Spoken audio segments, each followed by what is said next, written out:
বাঙালির পাকঘরে জানাই সকলকে স্বাগত। আজকে তৈরি করে নেব মৌরি দিয়ে ঢ্যাঁড়সের এক অসাধারণ রেসিপি। এর জন্য নিয়ে নিচ্ছি আলু ও ঢ্যাঁড়স। এবার কড়াইতে তেল দিয়ে সামান্য হলুদ ও লবণ দিয়ে ভালো করে মিশিয়ে নেব। মেশানো হয়ে গেলে এবার কেটে রাখা আলুগুলো একে একে দিয়ে দিচ্ছি।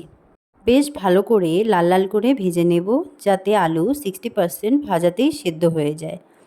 একদমই কম সময়ের মধ্যে মৌরি দিয়ে ঢ্যাঁড়সের এই রেসিপিটি তৈরি করে নেওয়া যায়। তোমরা অবশ্যই একবার এই রেসিপিটি ট্রাই করবে। এখানে সমস্ত আলু প্রায় ভাজা হয়ে গেছে, আমি একে একে তুলে নিচ্ছি। এবার এই তেলেই সমস্ত কেটে রাখা ভেন্ডিগুলো একে একে দিয়ে ভেজে নেব। ভেন্ডিগুলোও প্রায় 60% ভেজে নিতে হবে। লাল লাল হয়ে আসলেই তোমরা ভেন্ডিগুলোকে নামিয়ে নেবে। ভেন্ডিগুলো প্রায় ভাজা হয়ে গেছে, আমি এগুলো নামিয়ে নিচ্ছি। এবার মশলার জন্য নিয়েছি পোস্ত, জিরে ও কাঁচা লঙ্কা। কড়াইতে আরও কিছুটা তেল ব্যবহার করে মৌরি ফোড়ন দিয়ে এবার বাটা মশলাটা দিয়ে দিচ্ছি। এবারে ভালো করে মশলাটা কষিয়ে নিতে হবে। ভালো করে মশলাটা কষিয়ে নিচ্ছি।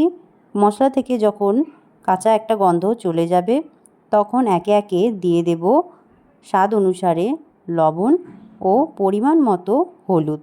তোমরা তোমাদের পরিমাণ অনুযায়ী হলুদ ও লবণ ব্যবহার করবে। হলুদ ও লবণ দেওয়া হয়ে গেলে আবারও ভালো করে মশলাটা কষিয়ে নেব। আমার এখানে মশলা কষানো হয়ে গেছে, মশলা থেকে প্রায় তেল ছেড়ে এসেছে। এবার আগে থেকে ভেজে রাখা আলুগুলো একে একে দিয়ে দেব। আলুগুলো দিয়ে দিচ্ছি। আলু দিয়ে ভালো করে আবারও মশলাগুলো মিশিয়ে নেব। ভালো করে মেশানো হয়ে গেলে দিয়ে দিচ্ছি আগে থেকে ভেজে রাখা ভেন্ডি। ভেন্ডিগুলো দিয়ে ভালো করে আবারও কষিয়ে নেব।